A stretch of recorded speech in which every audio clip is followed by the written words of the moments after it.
কি হচ্ছে দাদা? কি হচ্ছে? বলি ঠাকুরের কাছে এসেছি এমনি আর কি। আর তোমার মুখ দেখে মনে হচ্ছে কিছু হয়েছে, মন্দিরে এরকম দুঃখী হয়ে বসে আছো। এই বস বস।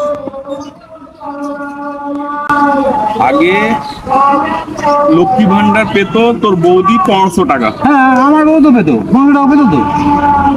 ওই 500 টাকাতে সারা মাসে 15 দিন খিচকিচ খিচকিচ খিচকিচ খিচকিচে ভালো করে কথা বলতো না, খাবারটা এমনি করে ফেলে দিত। আর এবারে এই শুভেন্দু সরকার এসে আবার অন্নপূর্ণা ভান্ডার 3000 টাকা। তো ভালো তো, 3,000 তো ডবল পাওয়া।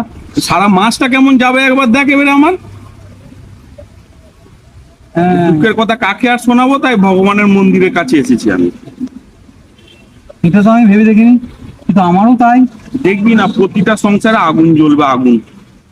15 দিন তো ভালো কাটতো। হ্যাঁ, এবারে 1 মাসটা কেমন কাটে দেখ।